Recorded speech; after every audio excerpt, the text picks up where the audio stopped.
Hey everyone, how are you? Well, I don't know about this video because I'm having trouble with storage on my phone, which I don't understand.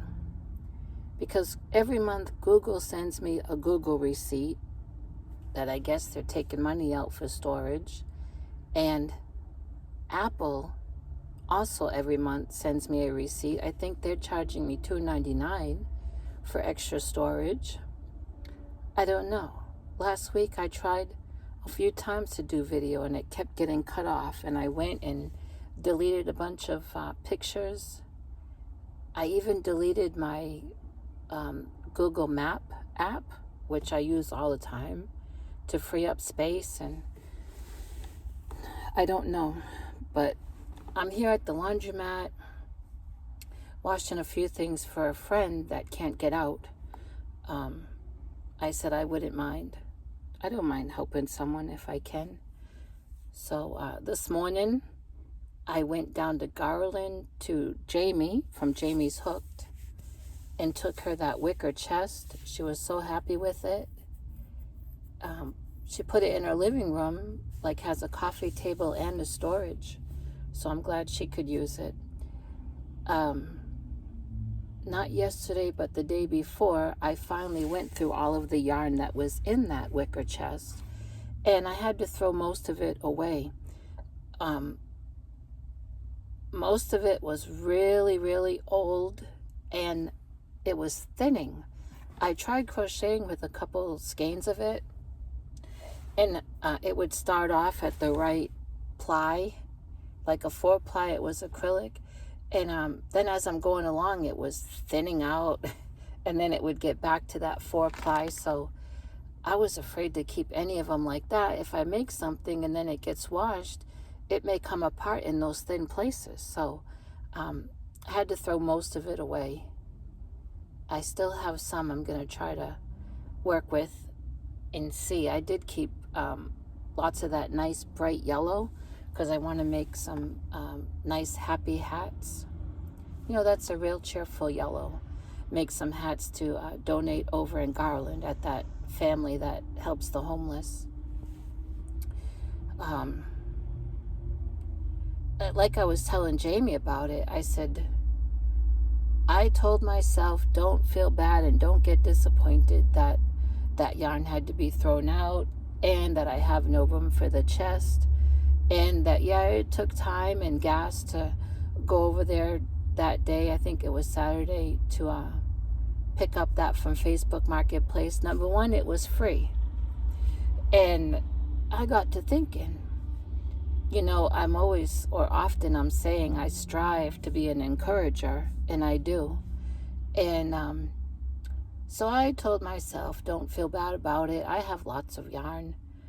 It could just be that the Lord had me see that Facebook post and go over there to meet that man and just to listen to him. He was filled with so many different emotions, you know, anger and frustration and being sad about the whole situation. And hey, if you know your Bible, you know that prophet Isaiah. What did he tell the Lord? Here am I, send me. And if we truly love God, we have to have that attitude. And it doesn't always mean that God has to call us from our homeland to overseas to be a missionary.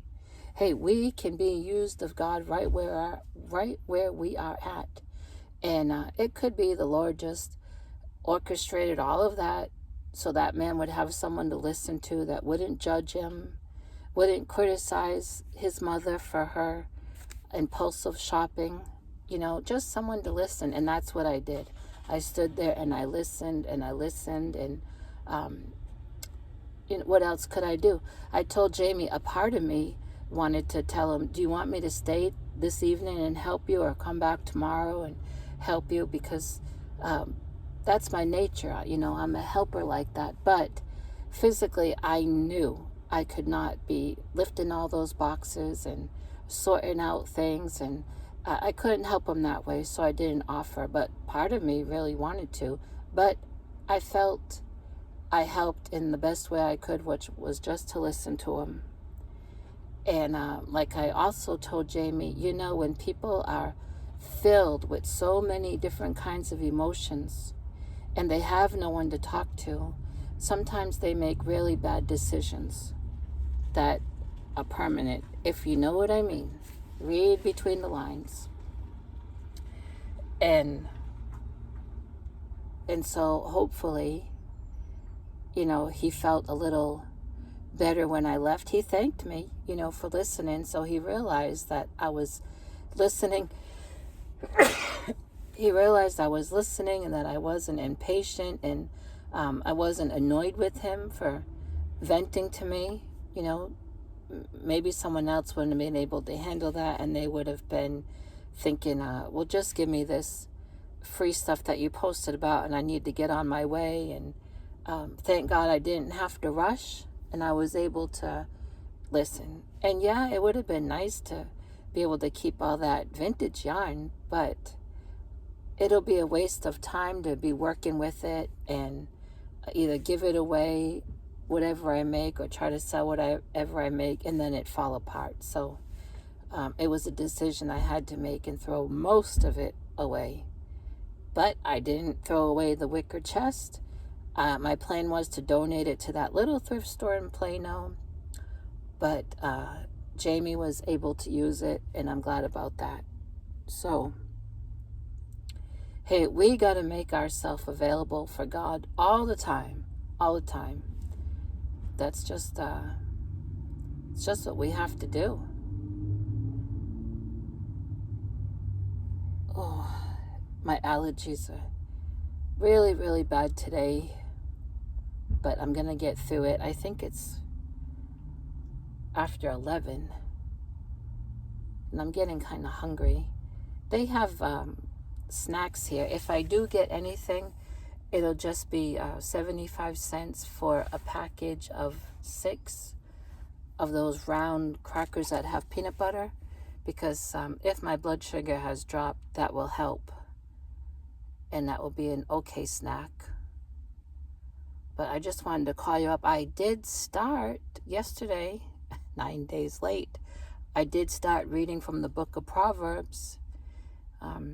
Proverbs has 31 chapters, so it's a great book of the Bible to read from every day. Read a chapter. So I started that yesterday, and it went to a short, and then I did it this morning, read chapter 10, and it went into a regular video, just over 3 minutes long. So please check both of those out and join me every day. All right, I'm going to go back in there, and I will talk to you later.